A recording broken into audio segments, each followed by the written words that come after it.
네, 안녕하십니까. 아이스하키 읽어주는 남자입니다.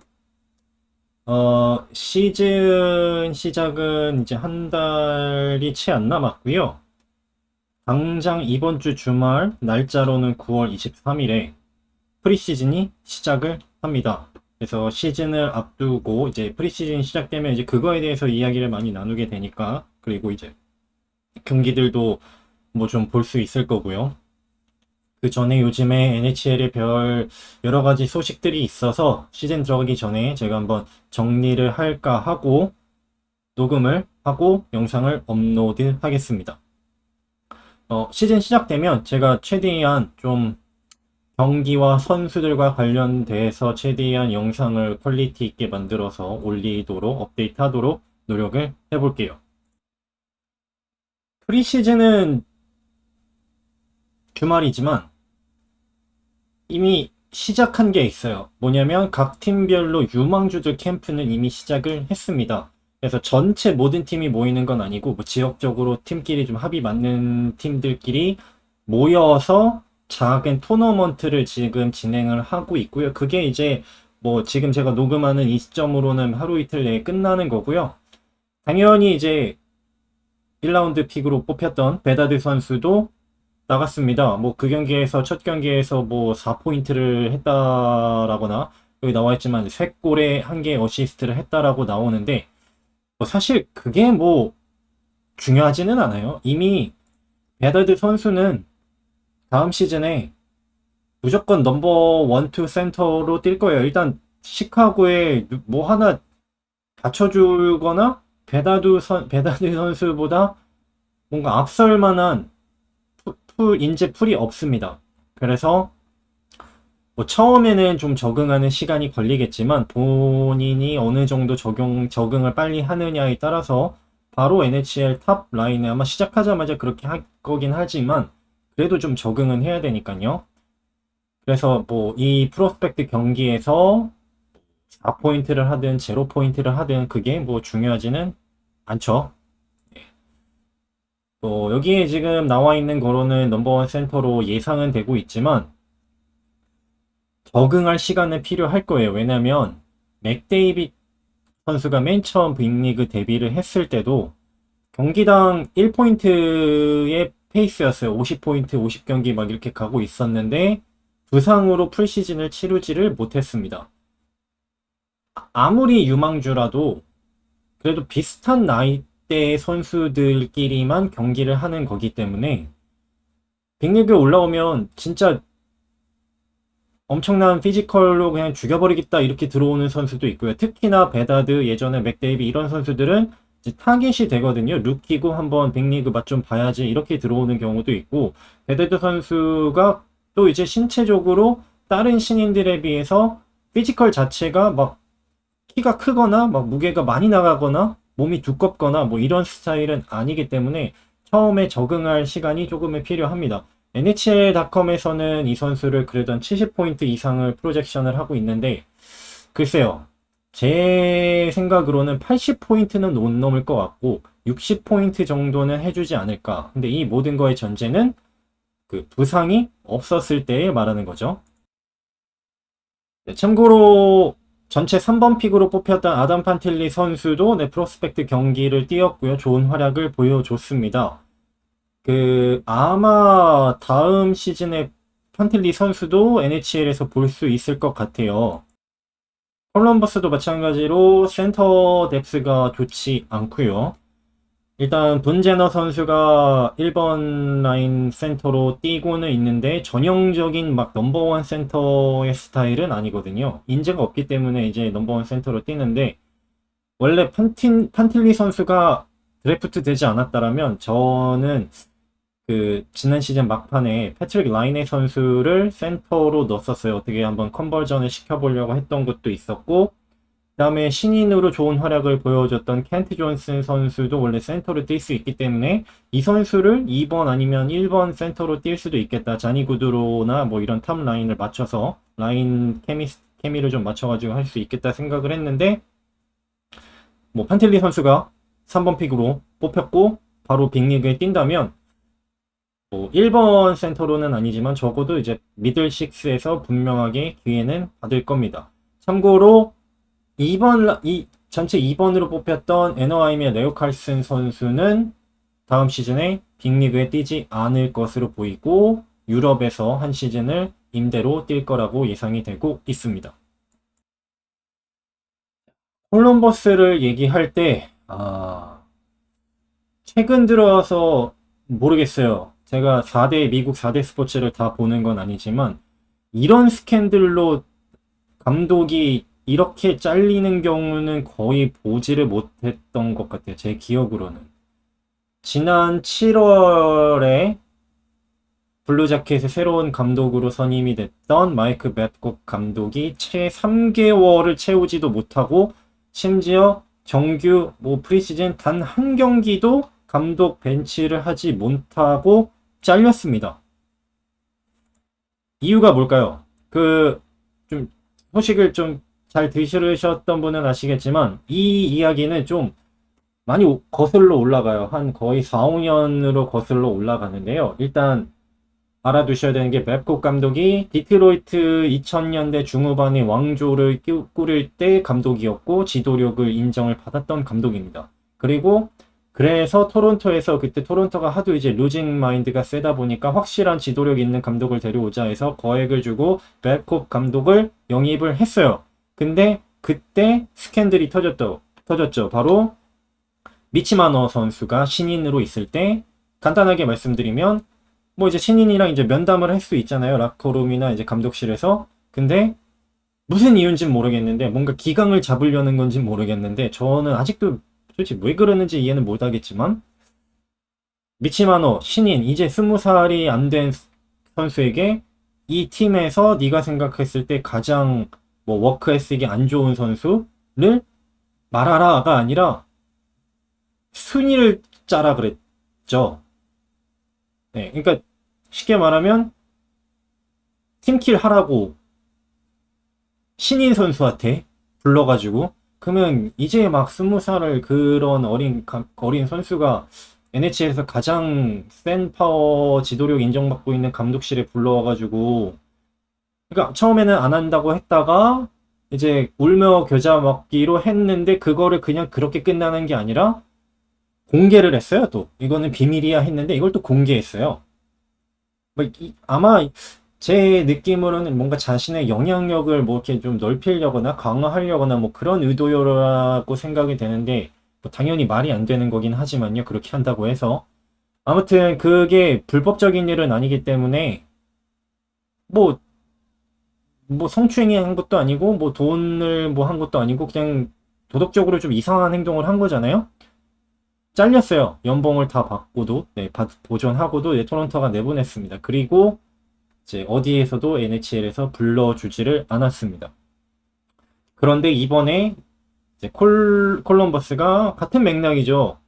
팀 프랜차이즈가 계속 루징으로 가고 있으니까 그래도 왕년에 확실하게 지도력이 있던 맵콕 감독을 데려오자 해서 데려왔어요. 근데 이번에 어떤 상황이 나왔냐? 이거는 아시는 분은 아실 거예요. 이 팟캐스트가 있어요. 그 라이언 위트니 선수가 비소넷 그 옛날 그 선수랑 하는 이제 팟캐스트가 있는데 거기서 깠어요. 그 선수들이 이제 콜럼버스 소속 친분이 있을 거 아닙니까? 같은 이제 선수 출신이니까 맵콕 감독이 들어와서 이제 처음으로 한 게 문제노 이제 팀의 캡틴이거든요. 캡틴을 불러서 이제 면담을 했다라는 거죠. 네, 그럴 수 있죠. 당연히 이제 선수들을 알아가야 되니까. 근데 거기서 나는 너를 좀 알고 싶으니 너의 카메라, 네 핸드폰에 있는 사진 좀 보여줘. 이렇게 된 거예요. 근데 이것만 들어도 이상하지 않습니까? 누가 어느 직장에서 뭔진 모르겠는데 어느 스포츠 감독이 그 선수에 대해서 좀 알아가고 싶다고 사진을 보여줘? 그렇죠? 그 접근도 그 이상한데 뭐 제가 이상한 건지 모르겠지만 다시 돌려서 생각하면은 뭐 안 이상할 수도 있어요. 뭐 가족들 뭐 결혼해가지고 사진 보여주고 뭐 자녀들 사진 보여주고 뭐 그렇게 될 수도 있죠. 그죠? 근데 그게 문제너 선수뿐만 아니라 다 했어요. 다. 모든 선수들 면담하면서 다 했답니다. 그래서 이게 까발려지고 나서 바로 콜럼버스나 문제너가 성명문을 냈어요. 아, 이거 별거 아니었다고. 그냥 알아가기 위해서 친해지려고 했던 거다. 그리고 나중에 또 이제 자니 구드로 선수도 비슷한 맥락으로 인터뷰를 했습니다. 그 며칠 지나서.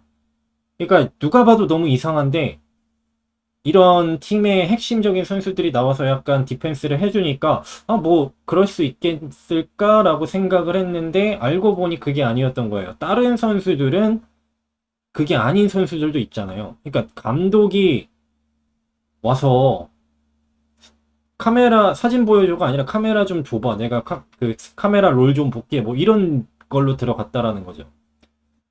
그러니까 어떤 선수들은 이제 감독의 압박에 못 이겨서 막 보여줬을 수도 있고요.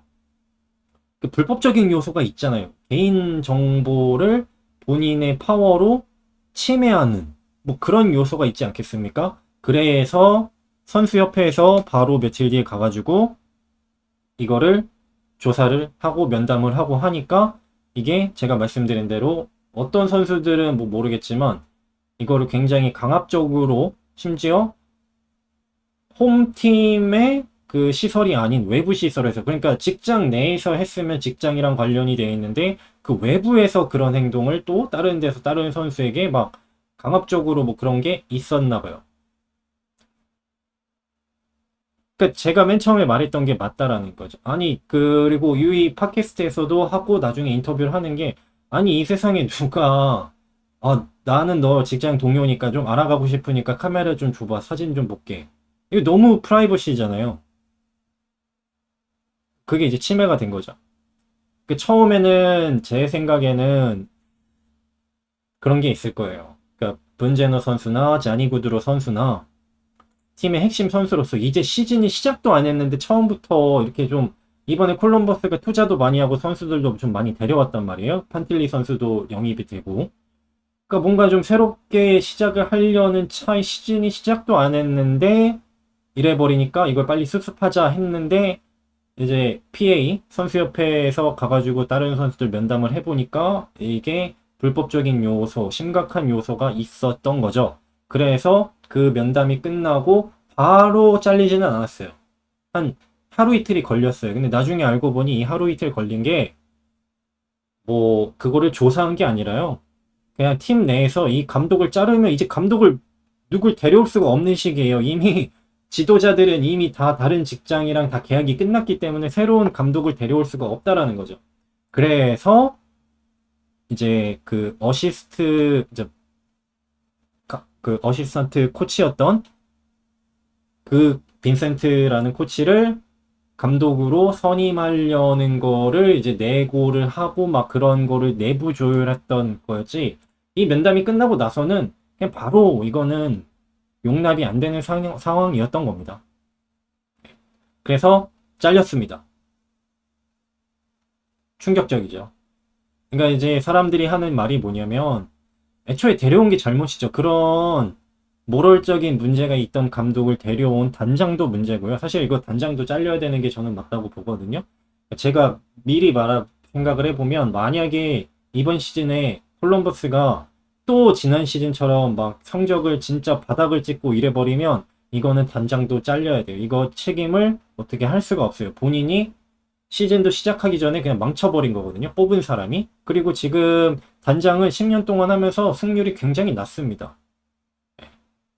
어떤 정치적인 이유로 사내에서 뭐 어떻게 버티고 있는 건지 모르겠지만 일반적이라면 이 단장은 진작에 잘렸어야 되는 게 맞죠. 캐칼라이넨이라는 단장인데 네. 그래서 어쨌든 맷콕 감독은 잘렸고 콜럼버스는 시즌이 시작하기도 전에 굉장히 황당한 상황이 놓여 있습니다. 자, 그 다음에 이제 프리시즌 얘기를 해볼까 하는데요. 네, 호주에서 글로벌 시리즈 프리시즌이 있습니다. 애리조나랑 LA 킹스랑 경기가 있고요. 아마 두 경기를 하는 걸로 알고 있어요. 그러니까 이거를 기점으로 미국 내, 캐나다 내 현지에서도 프리시즌이 시작이 됩니다. 뭐 이 경기는 저는 어떻게든 한번 보려고 해요. 어차피 NHL 중계가 안 되거든요. 그러니까 뭐 어떻게든 좀 찾아가지고 왜냐면 시간대가 호주이기 때문에 주말이고 네, 시간대가 우리랑 맞거든요. 그래서 한번 보고 싶어요. 어떻게 진행이 되고, 이제 LA 킹스에서 좀 주목할 게 있습니다. 이 경기에서. 일단은 여기에 보면 바인필드 선수가 1번 라인에서 지난 시즌에 뛰어줬어요. 그래서 잘 뛰어줬어요.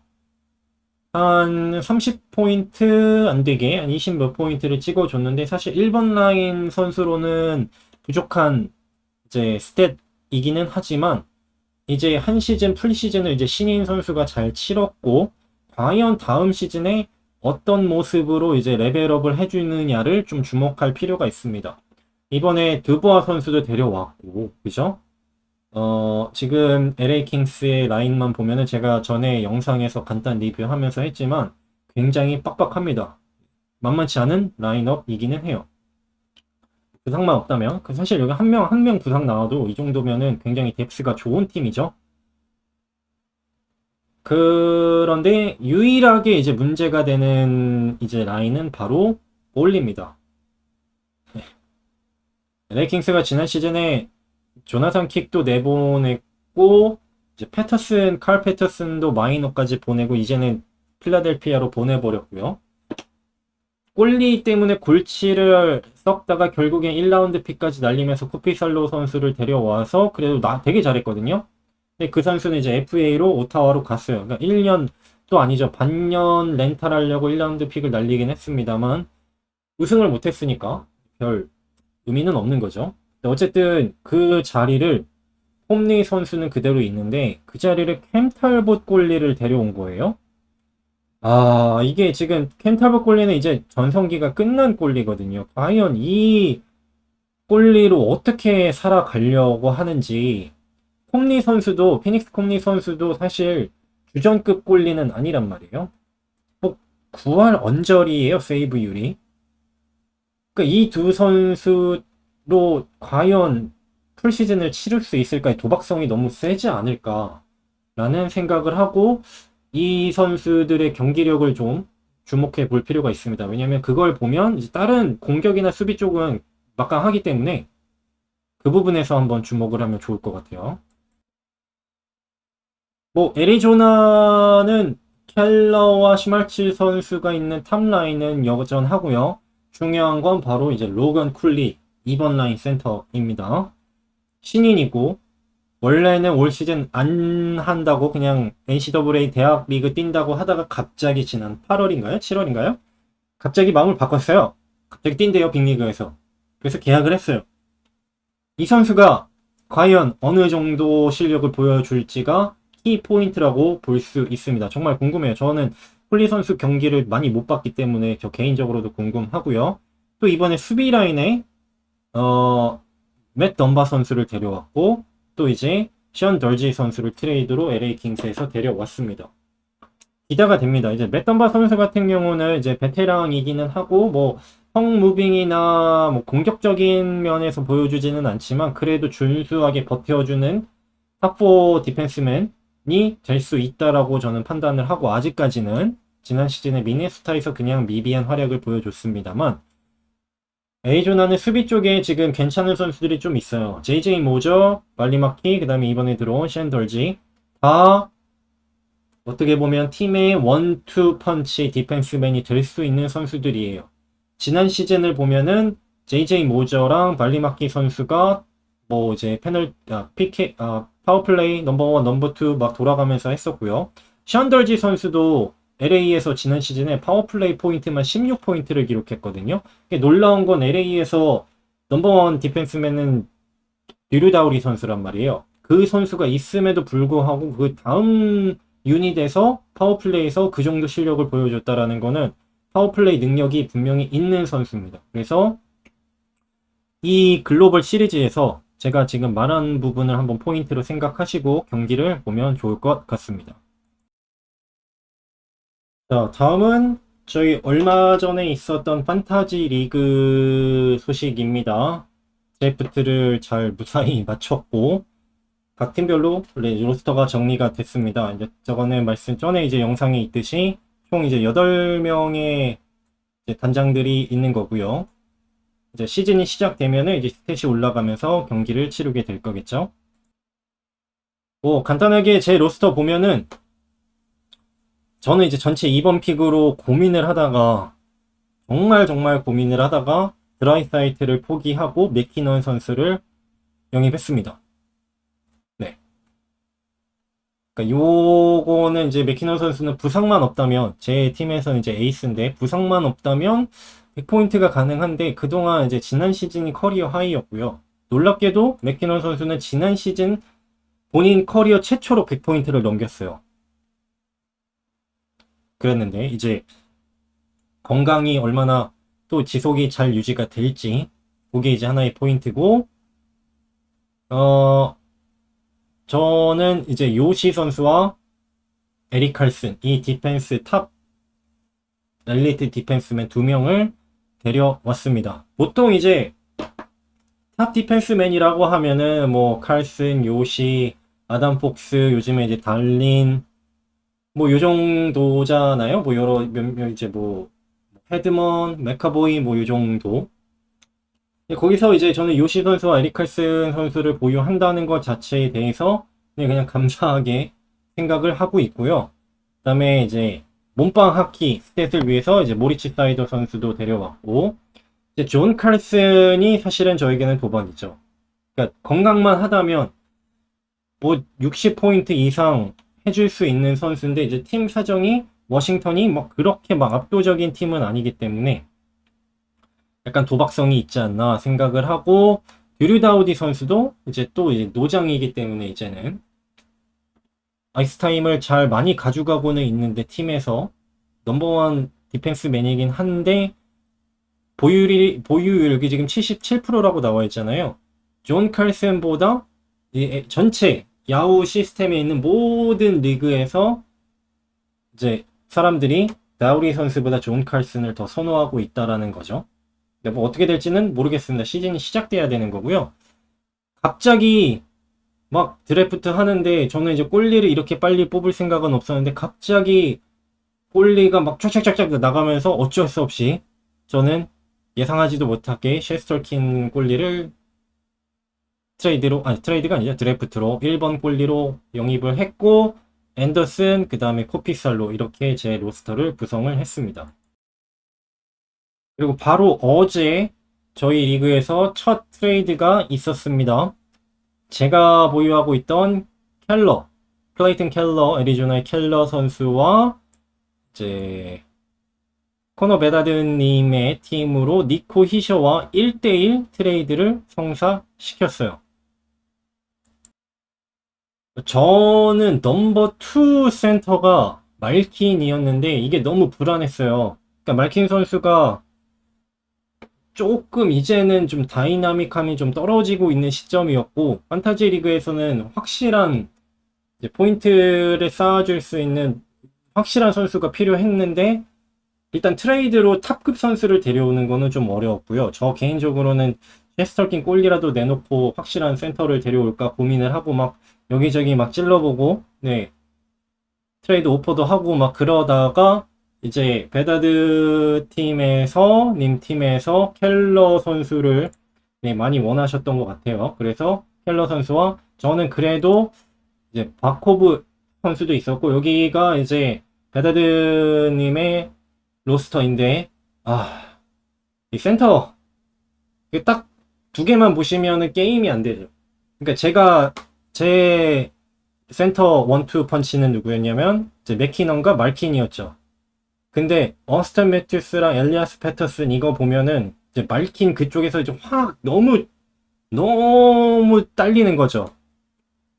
거기에 센터로도 뛸 수 있는 스투틀레 선수도 있고 그러니까 이렇게 보면은 이제 포지션별로 나눠서 보면은 저는 말킨 딱 한 명 가지고 뭔가 답이 안 나오는 거죠. 뭐 다음 시즌에 되게 잘할 수도 있죠. 피츠버그가 이제 팀이 좋아졌으니까.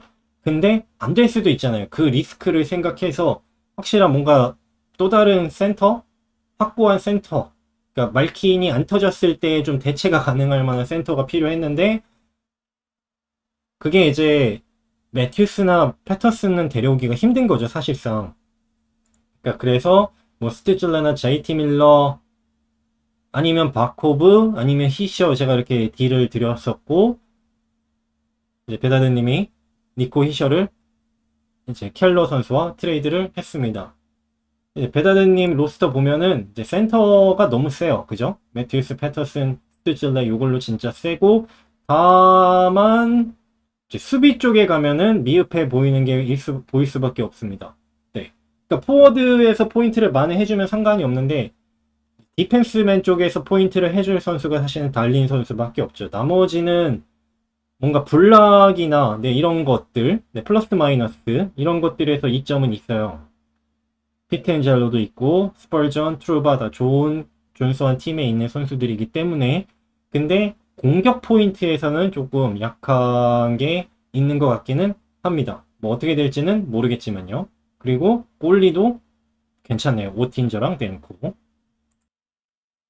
사실 판타지에서 정해져 있는 확실한 선수들은 의미가 잘하든 못하든 상관이 없어요. 어차피 끌고 가야 되는 선수들이고 중간중간에 FA 시장에서 얼마나 잘 주워와서 그 경기를 해먹느냐 네, 이게 포인트입니다. 그래서 항상 이제 누가 드랍되고 누가 애드가 되고 누가 FA로 떨어지고 이거를 확인을 해야 됩니다. 여기 보시면은 포스버그를 데려오시면서 에반더 케인을 드랍을 하셨어요. 보시면 네, 팀 OB8 요 팀에서 포스버그 나쁘지 않죠? 포스버그도 이제 뭔가 잘만 되면은 40-40이 가능한 선수고 그리고 이제 조단 스타를 버리고 베니에르 선수를 애드하신 분도 계시고요. 그 다음에 네 에릭센 액을 빼고 닉스즈키를 애드하신 분도 계십니다. 지금 이번에 FA 시장으로 떨어진 선수들 중에 주목할 선수는 뭐 가장 이제 가치가 있을 법한 선수는 에릭슨 액 선수. 그러니까 미네소타에서 넘버원 사실상 넘버원 센터이긴 하거든요. 원래는 다른 선수가 있죠. 할트만 선수가 어쩔 수 없이 센터로 뛰었던 경우도 있었는데 커리어 하이였거든요. 에릭슨 액 선수가 지난 시즌에. 넘버원 센터가 아니에요. 그러니까 즉 그 말은 뭐냐면 미네소타에서 카프리조브랑 듀크렐로 선수랑 같이 뛰지를 않았단 말이죠. 보통은. 그럼에도 불구하고 23골에 38개 어시스트를 기록했고 파워플레이도 23포인트나 기록을 했고요. 커리어 하이입니다. 61포인트가 본인 커리어에서. 그래서 어쩌면 이번 시즌 들어가면서 어떻게 이제 프리 시즌에서 어떻게 캠프에서 어떻게 로스터가 정리가 될지는 모르겠지만 만약에 카프리조브 라인에 들어가서 넘버원 센터로 뛴다. 그렇다면 밸류가 굉장히 높아질 수 있는 여지가 있다고 보입니다. 또 이제 이번에 주목할 선수가 라이언 그레이프 선수가 FA 시장으로 떨어졌어요. 포인트는 아니에요. 포인트는 쌓는 선수는 아닌데 제 개인적으로는 다음 시즌에 적어도 지난 시즌보다 포인트가 더 올라갈 가능성도 있어요. 왜냐면 팀이 좋아졌고 아마도 에릭 칼슨이나 르탕 선수랑 같은 라인에서 뛸 거고요. 이 선수는 이제 보좌하는 역할을 해줄 수 있는데 플러스 마이너스가 지난 시즌에 뉴저지에서 뛰면서 34점이었거든요. 그만큼 이제 팀빨만 잘 되면은 이제 스탯을 쌓을 수 있는 선수다. 그리고 이제 블락을 좀 많이 해주는 선수고 지난 시즌에도 이제 152개 블락을 해줬습니다. 그 전 시즌에도 135개를 해줬고 보통 블락을 많이 하는 선수가 진짜 막 리그에서 탑급으로 많이 해주는 선수들이 200개가 힘들거든요, 사실. 그렇기 때문에 이 블락에서 포인트를 쌓아줄 수도 있고 아마 르탕이나 에릭 칼슨 선수랑 같이 뛰게 되면은 좀 더 수비적으로 뒤로 빠지는 역할을 해주기 때문에 포인트는 뭐 엄청 올라갈 것 같지는 않지만 이제 팀빨을 받을 수 있다. 이렇게 생각하면 좋을 것 같습니다. 또 이제 주목할 선수가 같은 맥락으로 피츠버그의 라켈 선수가 지금 FA 시장에 떨어졌는데 지난 시즌에 28골, 32개 어시스트, 총 60포인트를 기록했고 파워플레이 포인트도 21점이었고 샷온골이 243개 나쁘지 않거든요. 그리고 포지션이 라이트 윙이고 라이트 윙은 항상 포지션이 그렇게 막 딥한 그런 로스터가 그런 풀이 아니기 때문에 주목을 해볼 필요가 있습니다. 그러니까 지난 시즌에 60포인트를 기록을 했는데 이 선수는 뭐 건강하고 팀빨만 잘 맞으면은 60포인트는 꾸준하게 해줄 수 있는 선수란 말이죠. 그래서 뭐 일단 프리시즌이 시작이 돼서 어떤 라인에서 뛸지를 좀 잘 봐야 될 것 같아요. 왜냐면 이번에 피츠버그에서 라일리 스미스 선수도 베가스에서 데려왔잖아요. 라켈 선수가 어떤 라인업으로 뛰게 되는지를 잘 주목을 해서 괜찮으면 괜찮은 라인업에서 뛴다. 그러면은 뭐 한번 주워서 써봐도 좋을 것 같아요. 네, 마무리하면서 프리시즌은 아까 말씀드린 대로 일주일도 안 남았고요. 정규 시즌도 한 달이 아직 남지 않았습니다. 그래서 시즌이 시작되고 프리시즌이 시작되면은 최대한 좋은 영상으로 업데이트를 자주 하도록 노력하겠습니다. 오늘은 여기까지 하겠습니다. 감사합니다.